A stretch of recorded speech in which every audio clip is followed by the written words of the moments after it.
ಸ್ವಾಗತಕ್ಕೆ silicon city ಸಜ್ಜಾಗಿದೆ. ಬೆಂಗಳೂರಿನ bar ಮತ್ತು ಪಬ್ಗಳಲ್ಲಿ ಅಡ್ವಾನ್ಸ್ ಬುಕ್ಕಿಂಗ್ ಕೂಡ ಆಗ್ಬಿಟ್ಟಿದೆ. ನಮಗೆಲ್ಲ ಗೊತ್ತು ಸಿಲಿಕಾನ್ ಸಿಟಿಯಲ್ಲಿ ಹೊಸ ವರ್ಷ ಎಲ್ಲ ಆಗುತ್ತೆ ಅಂದ್ರೆ ಅದಕ್ಕೆ ಫೇವರೇಟ್ ಸ್ಪಾಟ್ ಅಂತ ಇದೆ. MG ರೋಡ್, ಬ್ರಿಗೇಡ್ ರೋಡ್, ಈ ಚರ್ಚ್ ಸ್ಟ್ರೀಟ್, ಇಲ್ಲೆಲ್ಲ ಕೂಡ ಹೊಸ ವರ್ಷದ ಸಂಭ್ರಮ ಎದ್ದು ಕಾಣಿಸುತ್ತೆ. ಅಲ್ಲಿ ಪಾರ್ಟಿ ಮಾಡಿದ್ರೆ ಮಾತ್ರ ಹೊಸ ವರ್ಷನಪ್ಪ ಅನ್ನೋ ಮಟ್ಟಿಗೆ ಜನರ ಮೈಂಡ್ಸೆಟ್. ಹಬ್ಬದ ಕಳೆ ನೋಡಲು ಸಿಗ್ತಾ ಇದೆ. ಬೆಂಗಳೂರಿನ ಭದ್ರತೆಗೆ 11,000ಕ್ಕೂ ಹೆಚ್ಚು ಪೊಲೀಸರ ನಿಯೋಜನೆ ಕೂಡ ಆಗಿದೆ. ಈ ಬಗ್ಗೆ ಮತ್ತಷ್ಟು ಡೀಟೇಲ್ಸ್ ಅನ್ನ ಕೊಡ್ತಾ ಹೋಗ್ತಾರೆ ಹಿರಿಯ ಸಹೋದ್ಯೋಗಿ ದೀಪ್ತಿ ತೊಳ್ಪಾಡಿ ನೇರ ಸಂಪರ್ಕದಲ್ಲಿ ಜಾಯ್ನ್ ಆಗ್ತಿದ್ದಾರೆ. ದೀಪ್ತಿ, ಅಟ್ ಪ್ರೆಸೆಂಟ್ ಎಲ್ಲಿದ್ದೀರಿ? ಯಾವ ರೀತಿ ಸಿದ್ಧತೆಗಳಾಗಿದೆ?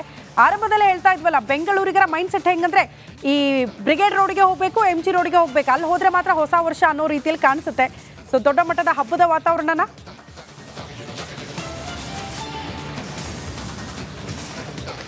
ಶ್ರುತಿ, ಎಕ್ಸಾಕ್ಟ್ಲಿ ನಾನೀಗ ಬ್ರಿಗೇಡ್ ರಸ್ತೆಯಲ್ಲೇ ಇದ್ದೀನಿ. ಬ್ರಿಗೇಡ್ ರಸ್ತೆಯಲ್ಲಿ ಹೊಸ ವರ್ಷದ ಸೆಲೆಬ್ರೇಷನ್ ಮಾಡಿದ್ರೇ ಅದಕ್ಕೊಂದು ಕಳೆ ಅನ್ನೋ ರೀತಿಯಲ್ಲಿ ಸುಮಾರು ಇವತ್ತು 2-3 ಲಕ್ಷ ಜನ ಸೇರುವಂತಹ ನಿರೀಕ್ಷೆ ಇದೆ.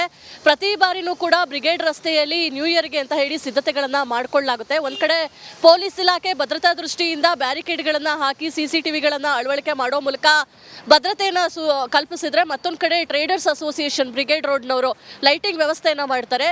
ಡಿಸೆಂಬರ್ 15ರಿಂದ ಲೈಟಿಂಗ್ಗಳನ್ನು ಹಾಕೋ ಮೂಲಕ ಒಂದು ರೀತಿಯ ನ್ಯೂ ಇಯರ್ ಮೂಡ್ನ ಕ್ರಿಯೇಟ್ ಮಾಡಿಬಿಡ್ತಾರೆ. ಇವತ್ತು ಸಂಜೆ 6 ಗಂಟೆ ನಂತರ ಈ ಒಂದು ರಸ್ತೆ ಲಕಲಕ ಅಂತ ಹೊಳೆಯುತ್ತೆ. 7 ಗಂಟೆ ನಂತರ ವಾಹನ ಸಂಚಾರವನ್ನು ನಿರ್ಬಂಧ ಮಾಡಲಾಗುತ್ತೆ. ಯಾಕಂದರೆ ಸುಮಾರು 2-3 ಲಕ್ಷ ಜನ ಸೇರುವಂತಹ ನಿರೀಕ್ಷೆ ಇದೆ. ಹೀಗಾಗಿ 7 ಗಂಟೆ ನಂತರ ಯಾವುದೇ ವೆಹಿಕಲ್ ಮೂವ್ಮೆಂಟಿಗೆ ಇಲ್ಲಿ ಅವಕಾಶ ಇರೋದಿಲ್ಲ. ಎರಡೂ ಕಡೆ ಬ್ಯಾರಿಕೇಡ್ಗಳನ್ನು ಹಾಕಿ ರಸ್ತೆ ಕ್ಲೋಸ್ ಮಾಡಲಾಗುತ್ತೆ. ಜನ ಸಂಚಾರಕ್ಕೆ ಮಾತ್ರ ಇಲ್ಲಿ ಅವಕಾಶ ಇರುತ್ತೆ.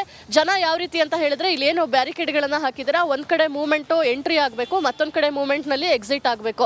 ನಾನು ಎಂಟ್ರಿ ಪಾಯಿಂಟ್ನಲ್ಲಿ ಎಕ್ಸಿಟ್ ಆಗ್ತೀನಿ ಅಂತ ಹೇಳಿದ್ರೆ ಪೊಲೀಸರು ಅದಕ್ಕೆ ಅವಕಾಶವನ್ನು ಮಾಡಿಕೊಡೋದಿಲ್ಲ. ಕಳೆದ ವರ್ಷ 250-300 CCTVಗಳನ್ನು ಭದ್ರತೆಗೆ ಅಂತ ಹಾಕಲಾಗಿತ್ತು. ಈ ಬಾರಿ 800ಕ್ಕೂ ಹೆಚ್ಚು CCTVಗಳನ್ನು ಭದ್ರತೆಗೆ ಹಾಕಲಾಗಿದೆ. ಅಂದರೆ ಪ್ರತಿ 30 ಅಡಿಗೆ ಒಂದೊಂದು ಪೋಲನ್ನು ಮಾಡೋ ಮೂಲಕ ಅಲ್ಲಿ CCTVಗಳನ್ನು ಹಾಕಲಾಗಿದೆ. ಜೊತೆಗೆ ಮೈಕ್ ಸಿಸ್ಟಮ್ಗಳನ್ನು, ಸ್ಪೀಕರ್ಗಳನ್ನು ಹಾಕಲಾಗಿದೆ. ಯಾವ ರೀತಿಯಾಗಿ ಜನ ಬರಬೇಕು, ಎಷ್ಟೊತ್ತಿದೆ ಇನ್ನು ಟೈಮು, ಆ ರೀತಿಯ ಒಂದಿಷ್ಟು ಇನ್ಫಾರ್ಮೇಷನ್ನ ಕೊಡೋದಕ್ಕೂ ಕೂಡ ಸ್ಪೀಕರ್ಗಳನ್ನು ಹಾಕಲಾಗಿದೆ. ವಾಚ್ ಟವರ್ಗಳನ್ನು ಮಾಡಲಾಗಿದೆ. ಇವತ್ತು ರಾತ್ರಿ 1 ಗಂಟೆ ತನಕ ಸೆಲೆಬ್ರೇಷನ್ಗೆ ಅವಕಾಶವನ್ನು ಮಾಡಿಕೊಡಲಾಗಿರುವಂಥದ್ದು. ಪೊಲೀಸ್ ಇಲಾಖೆಯಿಂದ ಬರೋಬ್ಬರಿ 11,000ದಷ್ಟು ಹೆಚ್ಚು ಪೊಲೀಸರ ನಿಯೋಜನೆಯನ್ನು ಕೂಡ ಮಾಡಲಾಗಿದೆ. ಮತ್ತೊಂದು ಕಡೆ ಬಾರು, ರೆಸ್ಟೋ, ಪಬ್ಗಳಲ್ಲೆಲ್ಲ ಅರ್ಲಿ ಬರ್ಡ್ ಆಫರ್ ಮೂಲಕ ಗ್ರಾಹಕರನ್ನು ಸೆಳೆಯುವಂತಹ ಸಿದ್ಧತೆಗಳು ಕೂಡ ನಡೀತಾ ಇದೆ. ಒಂದು ರೀತಿಯಲ್ಲಿ ಬ್ರಿಗೇಡ್ ರಸ್ತೆ ಹೊಸ ವರ್ಷದ ಸೆಲೆಬ್ರೇಷನ್ಗೆ ಕೌಂಟರ್ ಶುರುವಾಗ್ತಾ ಇದ್ದಂಗೆ ರೆಡಿ ಆಗ್ತಾ ಇರುವಂಥದ್ದು. ಶ್ರುತಿ, ಓಕೆ ದೀಪ್ತಿ, ಧನ್ಯವಾದಗಳು ತಮ್ಮೆಲ್ಲ ಮಾಹಿತಿಗೆ.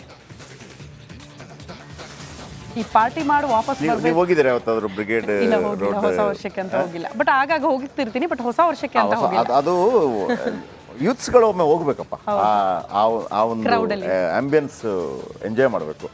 ಅಂದ್ರೆ ನಿಮಗೆ ಅದು ಒಂದು ಟಿ ಆಕಾರದಲ್ಲಿ ಜನ ಸೇರಿರ್ತಾರೆ. ಒಂದು ಬ್ರಿಗೇಡು, ಒಂದು MG ರೋಡ್. MG ರೋಡಲ್ಲಿ ಫುಲ್ ಜನ ಇರ್ತಾರೆ, ಬ್ರಿಗೇಡಲ್ಲಿ ಫುಲ್ ಜನ ಇರ್ತಾರೆ. ನಿಮಗೆ ಒಂದು ಅಲ್ಲಿಂದ ಒಂದು ನಡ್ಕೊಂಡು, ನಿಮಗೆ ಗಾಡಿ ಎಲ್ಲ ಭಾಳ ಕಷ್ಟ ಆಗುತ್ತೆ. ಗಾಡಿ ಹಿಂಗೆ ಎಂಜಾಯ್ ಮಾಡ್ಕೊಂಡು ಹೋಗ್ಬೋದು.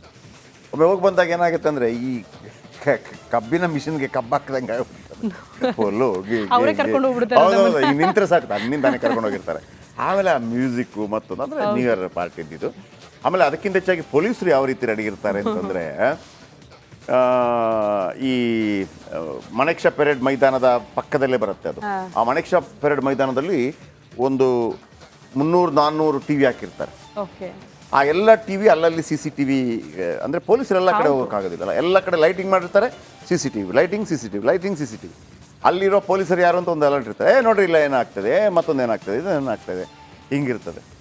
ಆಮೇಲೆ ಗೊತ್ತಲ್ಲ, ಬೆಳಗ್ಗೆ ಅದು ಏನೆಲ್ಲ ಆಗಿಬಿಟ್ಟು ಮತ್ತೊಂದು ಆಗಿಬಿಟ್ಟು ಹಿಂಗೆಲ್ಲ ಮಾಡಿದ್ವಾ ಅಂತ ಅವ್ರಿಗೂ ನೆನಪಿರಲ್ಲ. ಒಂದು ಎಂಜಾಯ್ಮೆಂಟ್ ಒಮ್ಮೊಮ್ಮೆ ಏನಾಗುತ್ತೆ, ಇಂಥ ಎಂಜಾಯ್ಮೆಂಟು, ಈ ಕುಣಿತಗಳು ಇದೆಲ್ಲ ಒಂದೊಂದು ಕಾರಣಕ್ಕಾಗಿ ಮಾಡಿರ್ತಾರೆ.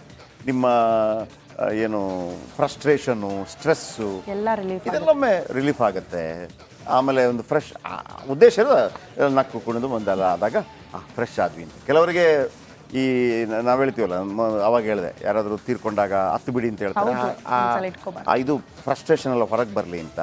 ಆಮೇಲೆ ಕೆಲವರಿಗೆ ಜೋರಾಗಿ ಬೈದ್ರೂ ಸಮಾಧಾನ ಆಗುತ್ತೆ. ಕೆಲವರಿಗೆ ಯಪ್ಪ ಎಲ್ಲ ಹೊಟ್ಕೊಂಡ್ಬಿಡ್ತಪ್ಪ ತಂದ್ಬಿಟ್ಟು ಅಂತೇಳಿ ಈ ಡ್ಯಾನ್ಸು ಆಮೇಲೆ ಈ ಥರ ಕುಣಿಯೋದ್ರಿಂದ ಕೂಡ ಸ್ಟ್ರೆಸ್ ಕಡಿಮೆ ಆಗುತ್ತೆ ಅಂತೆ, ಇದು ಸೈಂಟಿಫಿಕ್ ಆಗಿ ಹೇಳೋದು.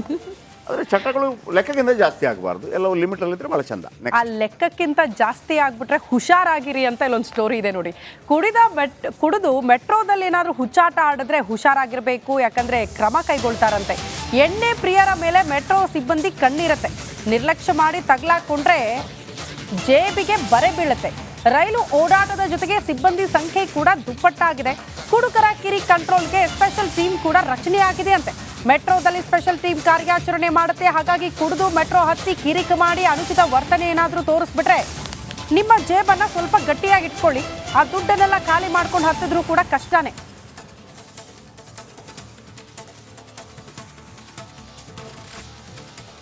ಎಸ್, ನಮ್ಮ ಜೊತೆ ಈಗ ಮುಖ್ಯ ಸಾರ್ವಜನಿಕ ಸಂಪರ್ಕ ಅಧಿಕಾರಿ ಯಶವಂತ್ ಚವ್ಹಾಣ್ ಇದ್ದಾರೆ. ಬನ್ನಿ ಮಾತಾಡ್ಸೋಣ. ಸರ್, ಹೊಸ ವರ್ಷಕ್ಕೆ ಇನ್ನೇನು ಕೆಲವೇ ಗಂಟೆಗಳು ಬಾಕಿ ಇದೆ. ಹೀಗಾಗಿ ನೀವು ಸಹ, ಯಾಕಂದರೆ ತುಂಬ ಜನ ಪಾರ್ಟಿ ಮುಗಿಸ್ಕೊಂಡು ಮನೆಗೆ ಹೋಗೋರು ಮೆಟ್ರೋದಲ್ಲಿ ಚೀರಾಡೋದು, ಕೂಗಾಡೋದು, ಅಸಭ್ಯ ವರ್ತನೆ ಮಾಡಿರ್ತಾರೆ. ಹೊರಗಡೆ ಲೇಡೀಸ ಮೆಟ್ರೋದಲ್ಲಿ ಓಡಾಡ್ತಿದ್ದಾರೆ. ಸರ್, ಇಂಥವಾಗ ಏನಾದರೂ ಕಡಿವಾಣ ಹಾಕಲು ಈ ಬಾರಿ ಏನೆಲ್ಲ ವ್ಯವಸ್ಥೆ ಮಾಡಿದ್ದಾರೆ ಮತ್ತು ಏನಾದರೂ ತಂಡ ರಚನೆ ಮಾಡಿದ್ದಾರೆ ಸರ್ ಅಂತೆ? ಇವಾಗ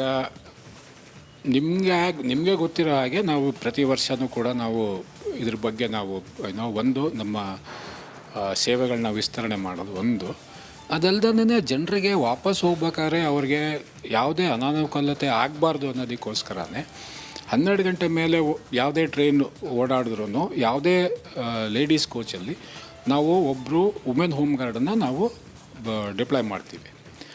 ಇದಲ್ದಲೇ ನಮ್ಮಲ್ಲಿ ಪೆಟ್ರೋಲಿಂಗ್ ಟೀಮ್ ಅಂತ ಇರುತ್ತೆ. ಯಾಕಂದರೆ ಜನರ ರಾಶಿ ಇರ್ತದೆ, ಜನರು ಆಚರಣೆ ಮುಗಿಸ್ಕೊಂಡು ವಾಪಸ್ ಹೋಗ್ತಾ ಇರ್ತಾರೆ. ಅವರ ಖುಷಿಯಲ್ಲೇ ಇರ್ತಾರೆ. ಹಾಗಾಗಿ ಅವರಿಂದ ಮತ್ತೊಬ್ಬ ಸಹ ಪ್ರಯಾಣಿಕರಿಗೆ ಅವ್ರಿಗೆ ತೊಂದರೆ ಆಗಬಾರ್ದು. ಸೊ ಆ ಥರ ತೊಂದರೆ ಆಗಬಾರ್ದು ಅಂತ ನಾವು ನಮ್ಮ ಪೆಟ್ರೋಲಿಂಗ್ ಟೀಮ್ ಕೂಡ ಇರುತ್ತೆ. ಸೊ ಹಾಗಾಗಿ ಅವರು ಕೂಡ ನಿಗ್ರಹಣೆಯಲ್ಲೇ ಇರ್ತಾರೆ. ಸೊ ಹಾಗಾಗಿ ಈ ಥರ ಅಸಭ್ಯ ವರ್ತನೆ ಆಗೋದಾಗಲಿ, ಇಲ್ಲ ಅವರಿಂದ ಬೇರೆ ಯಾರಿಗಾರ ತೊಂದರೆ ಆಗ್ತಿರೋದಾಗಲಿ, ಈ ಥರ ಏನಾರ ಕಂಡು ಬಂದರೆ ನಮ್ಮಲ್ಲಿರುವಂಥ ಸೆಕ್ಯೂರಿಟಿನೇ ಕೂಡ ಅವ್ರಿಗೆ ನಾವು ದಂಡ ವಿಧಿಸ್ಬೋದಾಗತ್ತೆ. ಸೊ ಹಾಗಾಗಿ ಮಿನಿಮಮ್ 500 ರೂಪಾಯಿದು ಏನು ದಂಡ ಇದೆ, ಅದು ದಂಡ ಅಂತೂ ವಿಧಿಸ್ತೀವಿ.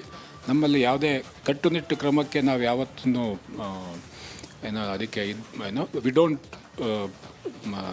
Overlook the things. ಯಾಕಂದರೆ ನಮ್ಮ ಸೆಕ್ಯೂರಿಟಿ ಅವ್ರಿಗೆ it's already been told that they have to be very very courteous. ಅಂದರೆ ನೀವು ಮಾತಾಡ್ಬೇಕಾದ್ರೆ ಮೃದುವಾಗೇ ಮಾತಾಡಿ, ಬಟ್ ಆ್ಯಕ್ಷನ್ ತೊಗೋಬೇಕಾದ್ರೆ ಕಾನೂನು ಪ್ರಕಾರ ಏನಿದೆಯೋ ಆ್ಯಕ್ಷನ್ ತೊಗೊಳ್ಳಿ ಅಂತ ಕೂಡ ನಾವು ಹೇಳಿದ್ದೀವಿ ಆಲ್ರೆಡಿ. ಸರ್, ಈಗ ಅದೇ ಅಸಭ್ಯವಾಗಿ ವರ್ತನೆ ಮಾಡಿದವರು, ತುಂಬ ಡ್ರಿಂಕ್ಸ್ ಮಾಡಿ ತೂರಾಡಿದವ್ರು ಬರ್ತಾಯಿದ್ದಾರೆ, ಅಂಥವ್ರಿಗೆ ಏನಾದರೂ ನಿರಾಕರಣೆ ಮಾಡ್ತಾರೆ ಮೆಟ್ರೋ ಒಳಗೆ ಏನಾದರೂ? ಮತ್ತೊಂದು ಕಡೆ ಈ ಪೊಲೀಸರಿಗೆ ಹ್ಯಾಂಡ್ ಓವರ್ ಮಾಡ್ತಾರೆ ಅಂಥವ್ರನ್ನಂತ? ಇವಾಗ ಫಸ್ಟ್ ಆಫ್ ಆಲ್ ನಮಗೆ ಇರೋವಂಥ ಒಂದು ಓಂಡಮ್ ಆ್ಯಕ್ಟ್ ಪ್ರಕಾರ ನಾವು ಅವ್ರಿಗೆ ಫೈನ್ ಹಾಕೋದಕ್ಕೆ ನಮಗೆ ಪ್ರಾವಿಷನ್ ಇದೆ. ಸೊ ನಾವು ಫೈನ್ ದಂಡನೂ ಕೂಡ ವಿಧಿಸ್ತೀವಿ. ಇದಲ್ದಲೇ ನಾವು ಈ ಥರ ಅವಘಡನೆಗಳ ಮೊದಲೇ ನಾವು ತಡಿಬಹುದು ಅನ್ನೋದು ನಮಗೂ ಕೂಡ ನಾವು ಕೂಡ